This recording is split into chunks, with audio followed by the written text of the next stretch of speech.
Hello. யோ, என்னையா கோழி குஞ்சு கொடுத்துருக்க? டெய்லி ஒன்று செத்திக்கிட்டே இருக்கு. எங்க இருந்து சார் பேசுறீங்க? அதெல்லாம் உனக்கு எதுக்குயா? உங்ககிட்ட தானே கோழி குஞ்சு வாங்கினேன். சரி சார், எப்படி இறக்குதுங்க? வாயை பொழந்துக்கிட்டு தான். அதை கேட்கல சார். என்ன அறிகுறி? அரியும் இல்லை, ஒரு குறியும் இல்லை. தண்ணி சுத்தமா வைக்கிறீங்களா? அதெல்லாம் சோப்பு போட்டு கழுவி தான் வைக்கிறேன். தண்ணியவா? இல்ல, தண்ணி வைக்கிற டப்பாவை. தீவனம் கரெக்டா வச்சிங்களா? வச்சா மட்டும் எங்க திங்குது? உன் கோழி மாதிரி ஊர் மேய தான் அலையுது. உன் புள்ள தாண்டி. சரி சார், நீங்க எந்த ஊருன்னு சொல்லுங்க, நான் நேர்ல வரேன். அரியலூர் மாவட்டம் தான்யா.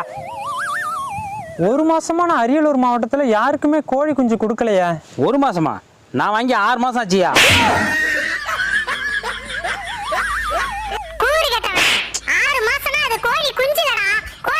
சார், கோழி குஞ்சு வாங்கிட்டு போய் ஒரு வாரத்துக்குள்ள பிரச்சனை வந்தாதான் நாங்க பொறுப்பு, இல்லைன்னா தப்பு உங்க மேலதான். கோழி குஞ்சு ஒண்ணுது தானே.